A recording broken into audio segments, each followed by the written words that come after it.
Hey folks, welcome back to Inside the NAL, the show where we take every single thing that happened during the last week of competitive Rainbow Six and we condense it down into one neat, tidy package. My name is Jess Brohard and I'll be hosting all the action for you here tonight, but I cannot do it alone. I know I say this every time, but truly we have three of the best in the business alongside me. First up, it's a bird, it's a plane, it's Velly. What's up, Jess? How you doing? I'm doing great, Velly. So glad that you're here with me. Next up, 4 out of 5 dentists recommend Stokes. I'm actually kind of sad it's not 100%. I want to be the one person that has, all 5 out of 5 dentists. That's my thing. Well, I gotta say, Stokes, do you floss every day? Because if you don't, then that's why that last dentist is holding out on you. And finally, rated E for everyone. It's blue. Jesus Christ. Do you disagree? Where's the lie? I don't even have anything to say to that one. Let's just move on. I wouldn't expect you to have any response to that because it's simply true. Anyway, we have a lot to cover. So much happened. We know so many things that we didn't know before. It was a very educational week. We now know who is going to the qualifier. We of course know everyone who's going to the major. We know a lot of stuff, but before we talk about all the things we know and flex that knowledge on you, let's talk about Latam. So this week in Latam, there were 2 matches that I specifically wanted to highlight. First off, Ninjas in Pajamas took a 1-0 off of Santos, and MIBR, or Made in Brazil, took a 2-0 off of Team Liquid. These are a couple of the teams. 3 out of these teams are in the top 4. So, Velly, we'll start with, was there anything that stood out that you wanted to talk about these matchups? MIBR beating Team Liquid, and it's a great thing. The MIBR, they're just shooting up the ladder at this point. This is a team that's getting better and better. I mean, take a look at how they were at 6 Invitational. You saw a lot of weaknesses, but they're showing that they can rise to the top. I'm pretty disappointed with Team Liquid, but MIBR can't be happier for them. That's absolutely true. So we also have a little bit of more video content to show to you folks. So 2 of our LatAm casters, Jackie and Ace, have been taking us through the alphabet of Siege. Now this is a great video series for anyone who is newer to Rainbow Six Siege. They just take you through letter by letter and explain everything you need to know about Rainbow Six Siege. This week we're going to present to you C is for Clutch, so enjoy. C is for clutch, and when we talk about clutch, you're going to find that we are generally really excitable because it is all about a team or even an individual overcoming the odds. We are talking about those 1 versus 3, 1 versus 4, 2 versus 5 situations where a team manages to battle its way back from a man disadvantage to get the win against all odds and get another round in the bag. It's always high adrenaline and exciting because it is gunfights galore, and for those players it is just about playing smart, using their ammo, using their health, and using every advantage that they can find, and it is never ever short of skill. Very fitting video for this week because there are a lot of clutch ups that we're definitely going to talk about, but let's go ahead and move right along in the show and talk about Challenger League. Now, once again, Challenger League is really anybody's chance to go pro at Rainbow Six. You can start, and we have players playing in the Pro League currently that came up through Challenger. So a couple matchups that we had this past week were Beast Coast took a 2-1 off of Ape. The Last Dance took a 2-0 off of Joe. Rent Free took a 2-1 off of The Favelas. And Oblation took a 2-0 off of Guidance Gaming. We're going to pull up the bracket right here so we can see where we came from, where we're going. Stokes, I'm going to pick on you this time. What stands out to you about this bracket? What stands out to me is Beast Coast. This is a team that didn't have a lot of, research or backup behind it. Real no hype to them. It was all The Last Dance and Ape Show with a little bit of Joe Esports sprinkled in. Beast Coast was definitely the least talked about squad. So for them to come out on top of this really tells the tale of what they had to go through. I mean, Ape beats Last Dance. Ape then goes on to face off against Beast Coast and loses in 2-1 fashion. That's something that none of us were really prepared for, especially with how dominant Ape was up against Last Dance. Ended up running both of those maps back against Last Dance, down 5-1 on round count. So it was just very interesting to see how Challenger League broke down this season. You love to see it. Personally, I always love an underdog story, so that's always really wonderful to see. But let's go ahead and show the Group B bracket. Blue, picking on you this time. What do you like to see from this bracket? One's kind of like the opposite of what Stokes is talking about. This one's very much like business as usual. The teams that are coming out on top of it are very much the teams that I think a lot of people expected to come out on top of it. Most notably looking at the Red Free game, of course, at the very top of the bracket, as they're the team that's now made it out. They were the team that by far kind of had the most experience going into that bracket, and it's not too much of a surprise to see them winning. Just a bit of a housekeeping note there as well. Bracket Blessed and Guidance Gaming, they're actually the same team. Guidance Gaming is not able to represent them anymore, so they're now called Bracket Blessed, just in case anybody was confused looking at that on screen. Thank you so much, Blue, for clearing that up, because I was confused as well that Guidance Gaming turned into Bracket Blessed. But we're going to move on and talk about the Canadian Challenger Division, and we're going to start off with a clip. This was from the PDHM versus Honor matchup. PDHM, that is, clutch up an awesome 2 versus 4. So take a look at this. LSG playing a pretty sneaky collie. Someone's coming up the tower stairs, though. It's Wolves. He's looking for the flank to shut down the big player this round, and the only reason that PDHM have a chance. Ellis is going for the plan. He's going to need LSG to cover. Here comes Maple. Wolfsies getting that flank off. Down goes the Attic player. Wolfsies gets refragged, though. Headless can find the pick, and he does! The 2K at the end of the round. PDHM will clutch up a 2 versus 3. Sorry, 2 for 4. And Stokes, I have to call you out because you said, "What are you doing?" during that clip. Can you expand a little bit on your feelings about that clip? Don't do that. I have to stop myself so many times during broadcast because I'll just be like, what the hell is this guy doing? But Castle, Maple, no. It's a 1v1. You got timer on your side, man. You're the defense. Relax. Take a breath. You're gonna win. He's got to come to you. I don't know if you know that, but like, buddy, you got to let him come to you. That was just very unfortunate there. A little bit of an overstep from Maple, but I mean, great clutch up by the ace there. Yeah, well, sometimes in these high pressure situations, slip ups can definitely occur. But let's go ahead and bring up the brackets from the Canadian Challenger Division and take a look at how the matches went. But I know that PDHM did take a 2-1 versus Honor, like I said, and Slats took a 2-1 versus Slaughterhouse. That is for Group A. So, Blue, we're just going to rotate back around here. What do you think of all these 2-0s that we're seeing, or several of them are 2-0s Again, rather? like I was talking about a couple weeks ago. In fact, this is the newest division when it comes to just North American Rainbow Six esports in general. So there's probably going to be quite a few of those matchups happening, just because there's a bit of a skill mismatch more than likely happening there. We've got a pretty wide range of teams, I think, that are stepping up to the plate in Canadian Challengers. So that's kind of bound to happen. But it seems like we're starting to see some front runners come out of it, especially in Group B, which I'm sure we'll get a chance to talk about here in just a moment. That's true. We certainly will. Let's pull up that Group B bracket. Group B bracket. Excuse me. Words are escaping me. Goodness. Well, here we're going to see even more 2-0s because most recently we did see Oblivion take a 2-0 off of Oceanus. Windstorm took a 2-0 off of Depth. So Oblivion they're looking pretty good right now, wouldn't you say, Velly? Oblivion, they're looking well. I only saw a little bit of this game, but from what I've seen so far, I mean, they're working their way to get all the way to the top, right? I mean, yes, they're in Group B, but still, you have a team in Canada like Mirage that's putting a lot of work, especially against NA teams, and showing that, hey, this entire region deserves respect. So if there's other teams that are at the bottom that can make it to the top of Canadian Pro League, we're going to welcome him. So hopefully Oblivion can continue working upwards and find their way up top. Hopefully they can. And you know what? The teams that make it up to the top out of the Challenger League will, of course, go on to relegation to play versus some of the NA League teams. So, Blue, can you talk to us a little bit about relegation? With regards to the Canadian division or the North America, or the US division? Whichever one you like. You know what? We were just talking about the Canadian Challengers League, so let's specifically talk so as far there. as I'm aware, both of them work pretty similarly. And what's going to happen is basically the lowest end team out of both the divisions is going to get a chance to go up against the highest end team from the CL division, both in US and Canada. So whoever ends up winning the Challenger League finals in the US and Canadian division, they're going to go up against the last place teams in both the US and Canadian division, respectively, of course, which for the US is going to be Tempo Storm.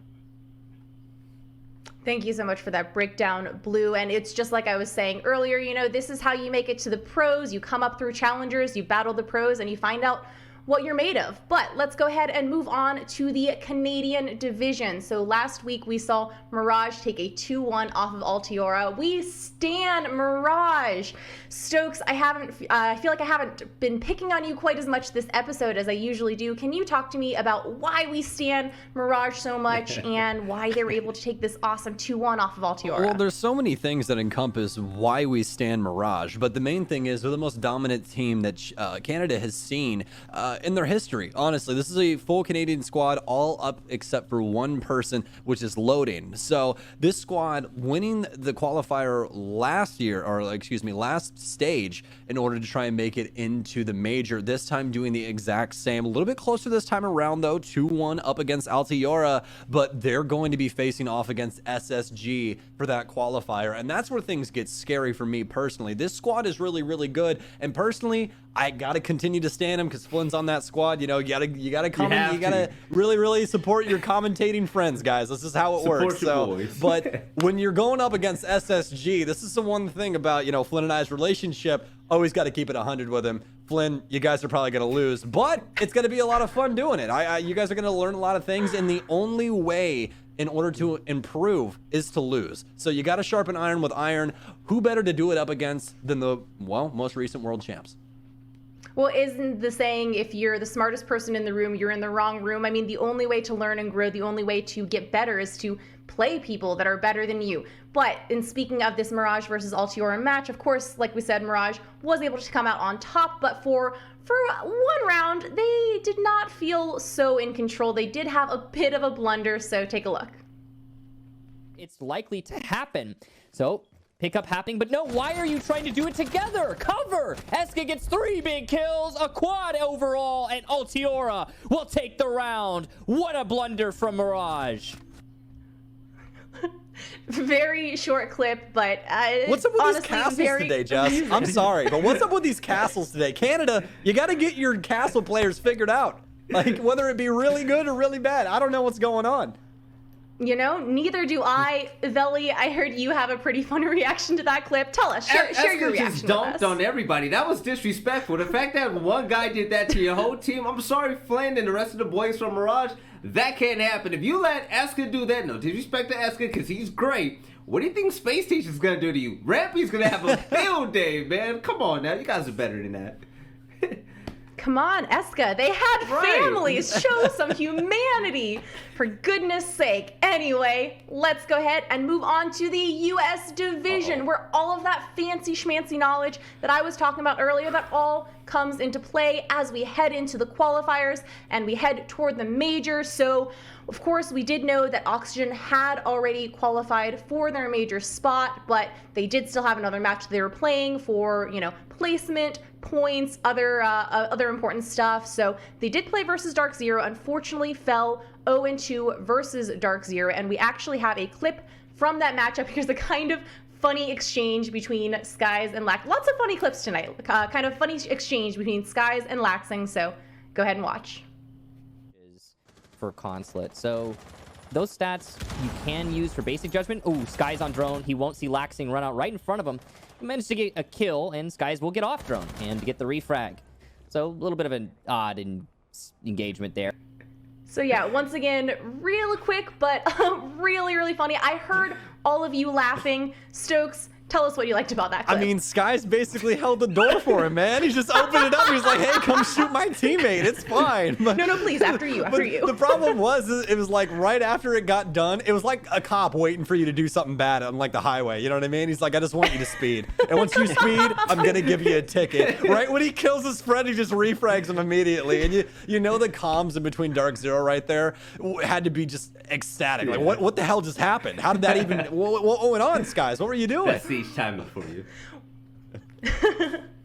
Well, we also did see the Sonics take a 2-1 versus Disrupt Gaming, and I believe we have the standings that we can pull up for you for Group A, the winners group, and see where everything shook down. But I believe the standings as they are going to be Dark Zero in first place, TSM in second, Oxygen in third, and Space Station Gaming in fourth. Blue, is there anything surprising to you about I mean, those the standings? obvious one is just SSG in last place, but this shouldn't necessarily be massively surprising to anybody who's been following their results over Group 2. There's a lot of issues in the SSG camp right now, especially when it comes to kind of adjusting to the recent meta shifts that have happened over the last few months, and that's how teams, like Oxygen and TSM have been able to jump ahead of it. Dark Zero has been able to keep up, despite, of course, the playstyles not necessarily meshing well with what some of the changes have led into, but away from that, SSG has had a really tough time just kind of moving with the flow here, and as a result of that, they still held on. They still maintained their Group A position, but now in 4th place, and that means they're gonna have to qualify for the major.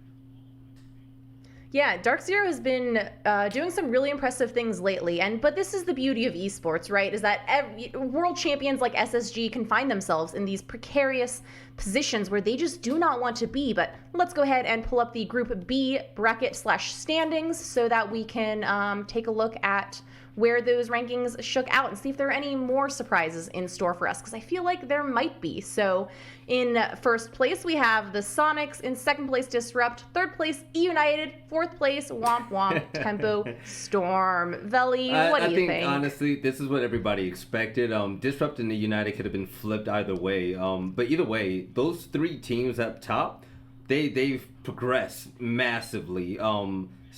Disrupt and the United, certainly, they both made team changes that were really questionable. Well, Disrupt made a questionable team change. United made a great team change, excuse me.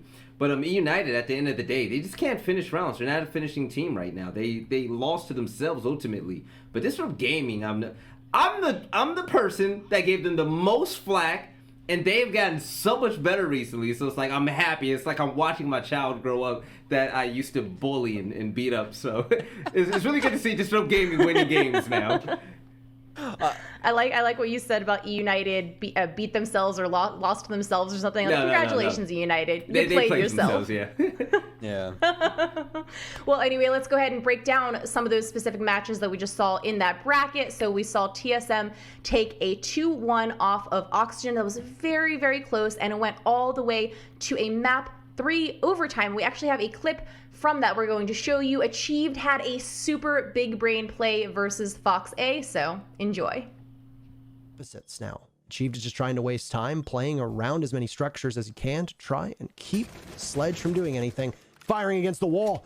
Very tense moment right now. Achieved lighting him up. Fox A knows how close this one is going to be. The match on the line. Achieved still firing away. He's got plenty of bullets. Up he goes, just narrowly missing his shots onto Fox A. He's feeling it right now. Fox A will just stand pat for the time being. Maybe try to draw out Achieved. As he shoots through the wall, if he gets lucky on this, it might be enough to drop Achieved. We'll head through the vault, and he might see the barrel of the L85. This is a prolonged battle. There goes the Goyo shield. He gets it! Good God, Achieved! We are going to overtime. What a clutch for him!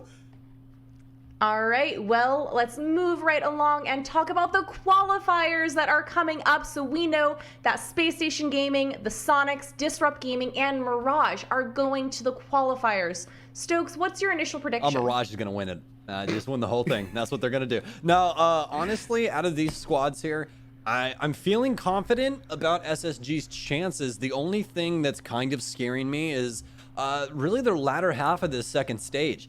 It's not been good, Jess. Not been good at all with what bar they've set, and that's the problem. I have the highest expectations out of SSG, and let's be very frank about things right now. They're not performing up to that bar. I really want to see them get back to what we, assumed that they were going to be this entire year, what we thought they were in February. This Titan of Siege that has so much talent that it's almost impossible to say that anybody is better at the game than SSG is. But now SSG has been proven time and time again that they are not at that level. The King's Crown is not even in the right zip code right now. It's all the way across town in Vegas, hanging out at a different house that just so happens to be, a little bit bigger.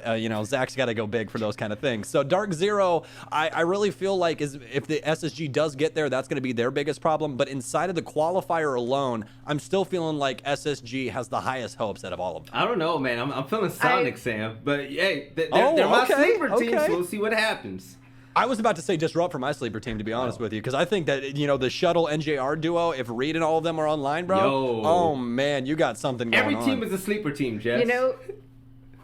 Yeah, I know. But you know what, Stokes, actually, I got to say, you were giving me some serious Velly vibes when you were talking about Space Station Gaming and, you know, how you're not mad at them, you're just disappointed. I know you didn't say that, but that's kind of the vibe I got. And it really reminded me of, what's that segment called? Is it Velly's Step Up? Something like that, right? Upstepped? Up, Stairmaster? Stairmaster. Something like that. I don't know. It's We're right on getting the some tip of my exercise. tongue. I don't know. It's something Yeah. like that. But anyway, this week your title is Velly's Open Challenge. So This take it away, is my Velly. open challenge. There's not going to be a lot of yelling this time around. This is going to be just all out, straight up seriousness. Me to you guys out there. There's two teams that are licking their chops for their chance to be in the professional scene of Rainbow Six Siege. I'm talking about Beast Coast and Rent Free. Shout out to Thomas, right? Now, these two rosters, they will go, whoever wins in their championship matchman Challenger League will face Temple Storm in the relegation game. That is going to be their ticket and key to get inside the professional scene finally. I'm going to be open with you guys. Tempo Storm has not looked good at all. They have looked a mess. You have Mark. He's now turned into Superman. He's turned into God himself. And he's really the last thing that's holding this team together along with creators. They are a mess. They don't know what's going on. I look at Beast Coast. I take a look at Rent Free. And I see pro league caliber talent. So my question is Tempo Storm going to be good enough to hold back these two teams?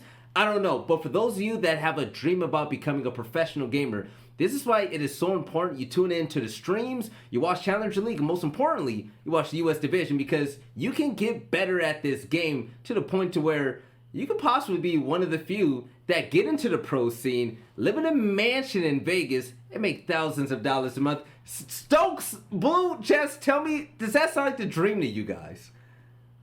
That sounds like the dream to me. Can I sign up? I've been thinking about tossing my hat in the ring. I want to make thousands of dollars and live in Vegas. So what I'm saying is, all that talk that we see on Twitter, all that talk we hear in the game about how much you really want it. I'm talking to Beast Coast and Rent Free. If you want it that bad, first, beat each other, and then work on Tempo Storm. I'll see you guys in Vegas if you make it. If not, hey, you got to wait an entire year to have a second chance. This is going to be Stokes, Blue, Jess. I don't know what to expect with this relegation match. I am so ready for it, though. I'll be honest, this is going to be a throwback for a lot of people, and obviously the scene's grown a lot since then, so this is probably not going to hit as many ears as I want it to, Yes. but that's nevertheless. This reminds me a lot of going all the way back to Strength 2.0 versus Obey Alliance on Oregon as well as Consulate, if I remember it correctly. That series in between those two, that's when the Yard Dog was just popping off like proning in the middle of the floor, shooting up through a window. Like, if you guys have not seen that series, you need to go watch it. It's probably one of the craziest series I have ever seen inside of Siege history ever. It is an absolute barn burner. I have a question for everybody here, and speak up, especially you, Stokes. I know you outspoken. Do you think that any of these two Challenger League teams can beat Tempo Storm come relegation time? What mark are we getting? Let's say the mark that we saw last time, 18-10. Then they're not winning. That mark. Yeah, I would have to agree with that as well. I think if Mark shows anything close to the performance he's shown in the last two matches, then I think Tempo's got a pretty safe bet to re-qualify themselves back into the league. But yeah, if that isn't there, then they might be in a little bit of trouble. Yeah, so you know what the scariest thing is about that? I really hate to cut you off. Go ahead. But the scariest thing about Mark going off in these last two games is that it's made creators more comfortable to do his job. If you've noticed, like, there's been a couple of times, like in recent history, where we've seen creators stop and not really move forward with the plans like they should be, and it's not a confidence thing, I don't think, because creators. That guy can murder anyone. He is so talented. He's the best on insane. the team, in my opinion. But well, mechanically skilled, yes, absolutely. I completely agree with you. But the fact that Mark has started to really show up inside of the frag department and entry department has made creators, you know, I feel like be more comfortable with himself and really step outside of that box and show his true potential. If you have creators and Mark firing on all cylinders going into this relegation match, you're not getting past that team. Let me stop you right there. That is disrespectful to everybody out there who's going to be in that relegation match. Rainbow Six Siege is a 5-on-5 game. You take a look at the Oxygen, and whenever they lose, what do we say? The team is top heavy. You can't have Laxing, Vert, Foxay, and everyone going off. Meanwhile, at the bottom, they're struggling. That's Tempo Storm's problem. If they don't go off as a team, they're going to get relegated. I don't care if Mark goes off. I don't care if Creators doesn't go off. If Crazy Dream, and everyone else does not perform that day, they're going to be in Challenger League, man. I'm sorry to tell you. I know you close to Mark and the rest of them, but these teams are hungry. The last time we had relegations, I'm thinking of Pro League Season 10 when Rogue got relegated. Butters and the rest of these rosters, they want that spot, and they don't care if you have 2 players that are just better than everybody, because at the end of the day, it takes a team to win, not 2 players. The other thing, Absolutely too, true. is it'll be Blue. relatively snowballing for Tempo Storm. Yes. The rounds will start out like relatively normal, and that confidence that you see from players like Mark and some of his other teammates by extension, of course, once Mark starts doing well, that's only going to happen if Mark does do well in the first few rounds. So based on what we've seen out of the matches from him and some of the other players, if they have like a really bad string of rounds right at the beginning of the match, I don't know if we'll see that Mark. I don't know if we'll see some of those other players step up to the plate, because it does seem like they kind of let the lost rounds get to them sometimes, and if they don't get off to a good start, it may never turn into a good match for them with regards to individual performances. And I think that's a big concern that they have to have going into that series. Yep. Last little bit, and then we'll move on past this. But Give I us think the that last this is word. the only thing that you guys are missing. This is not going to go like a regular game of Siege at all. It's not. Like, Yeah. like, No, I like agree with you the, there. No. the Challenger League meta right now for North America is what everyone's been memeing about Siege in recent history. It's swing or be swung. Just fly. If you're not swinging, you're probably dead. thing is- so the thing is, though, that's why I feel like the top heaviness thing is really going to take over. Do you think that personally. playstyle is going to hold true, and there's like so much on the line with every time you take a absolutely. risk, like considering that it's the only relegation match, the only chance to move between divisions that these players will have for a It's full already happened, 12-month John. period? It's already happened. The last dance versus Ape was that for both of those teams. Whoever lost, they don't have a chance I in guess that's Challenger League true, anymore. yeah. You can't make it. And did you watch that game? Be honest. watched it. It's perfectly fine. Okay, that game was an absolute jungle gym. was. It's like you let kindergarten, like every single class out at the same time for recess, and you just let You're them go. telling me Like, why it was Tempo loses right insanity. now. You're telling me why Tempo loses. You know why? If it's swing or be swung up? in this meta, then if those 2 people die, they're gonna swing the weaker players and body them. Sam, you know what? I'm gonna leave this up in the air. I'm gonna let the viewers decide who they think is gonna win. Jess, I'm sorry to take away all that time. You can take it away. Thank you so much, Velly. You all It had was such fine. wonderful things to say that was so insightful that I didn't want to cut you off, but I am so desperate to talk about the major. So it is going to be taking place November 11th through 13th, and I want to know what your predictions are specifically from the 3 of you. I would like you to tell me, who do you think is going to make it out of the qualifiers and join Dark Zero, TSM, and Oxygen at the major? Sam. Don't all talk at once. Sam, what you thinking, man? I'm nervous. Space Station Gaming. I got to give it to Space Station Gaming. You I don't have think to. Lycan's going to let that squad be No. out of the major. Like, Yeah. if listen, if you're going to make me put my career on it and put my stamp of approval, I got to know with what I know best, and what I know best is SSG. I agree. would have to agree with that. I do think there's a chance for either Sonics or Disrupt to sneak through. Whoever ends up coming out on top of that, like some of those first matchups there, I think there's a chance, but it's only going to occur if SSG messes up and they allow that matchup to go the full distance into all 3 maps. It's going to happen on that 3rd map is where it's going to go down. So if SSG is still, if they come in with firing off on all cylinders and are able to shut down some of their first matches in 2-0 fashion, I think it's going to be them. No questions asked. But if we end up in an extended brawl between any of these teams, there is probably a good chance for an upset there. So Yeah. And then Stokes, I don't know if we caught your He answer. went You didn't catch Station. Velly's he's answer, but I think we're all SSG. We're all SSG, but Oh, gotcha. but we believe there's a sleeper team in there like the Sonics and the United that can pull out a win against Space Station. Well, not E United, because they got 7th, but yeah. Oh, I meant Disrupt. I'm sorry. He really thought E United was going to win that series before, but you know what, guys, it doesn't even matter, because who's going to win the whole thing. You guys know who's going to win the whole thing. TSM. It's going to be Dark Zero. Mirage. TSM! Dark Zero's going to win. TSM! Dark Zero's going to win the whole Okay. thing, guys. Going to win the whole thing. They're going to win the whole thing, baby. Dark Zero's doing it Well- again. Back-to-back major champs. It's happening. end of the day, Mark my words. I'm We going to all continue win, to Sam. stand Mirage because I love that they made it to the qualifiers twice now, and I really hope that they can go all the way. But gentlemen, final thoughts from this week as we wrap things up and as we head. Can you believe this is our last episode of Inside the NAL for Yeah. now? So what are your final thoughts on this final episode? Velly, First we'll off, start I with you. want to say it makes me really sad that I won't get to work with the 3 of you for a very long time. I really don't know when we're going to be back. I'm waiting for production to tell me. But I had a blast. This is my first season in a tier 1 scene, a professional scene, and I've had the most fun being an analyst and working with the 3 of you. So that's pretty much what I'm gonna leave it up to. I hope to see everybody in the chat come Quals and the Major. You guys better show up in full force, and I'll see you there. Beautiful. Stokes, what are your parting thoughts? It's been an absolute blast working with you guys this entire season. I'm extremely excited for the next one. I mean, the after show, everything, just an absolute blessing to be here with you guys. Extremely excited to see what happens in the Major and the Qualifier. I'm sure we'll all be tuning into that. I'm going to be extremely excited to see all of you guys there. And Blue, what would you like to say as we depart the show man, for a few now? words. Watch the Qualifier next Saturday. Tune in. Well, thank you all so much for watching. We are going to head to the schedule first, but my final thoughts are: will you guys all sign my yearbook before we head off for the summer?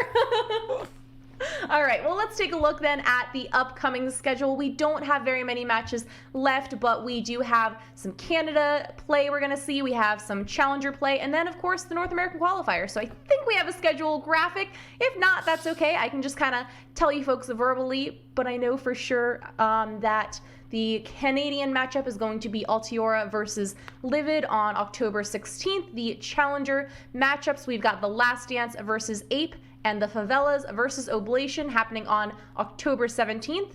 We have Honor versus, and that's for, US Challenger, of course. For the Canadian Challenger, we have Honor versus Deslats and Oceanus versus Windstorm on the 18th. And then I know for sure we have the graphic for the North American Qualifier schedule. So let's look at that so we can see exactly when these matches are going to happen so that you don't miss any of the action. But the dates for that are going to be October 24th and October 25th. And they start at 10 a.m. So it is a 2-day event. On the first day, the 24th, we are going to see SSG versus Mirage. And then the Sonics versus Disrupt. And then the following day, of course, will be the Grand Finals day, where we find out the one team that will make it through the qualifiers into the Major and nearly wrap up our season. So there it is. I guess that's about all I have. But hey, folks, be sure to catch us on social media at R6 Esports NA. And other than that, we'll see you on the 24th for the qualifiers. Bye.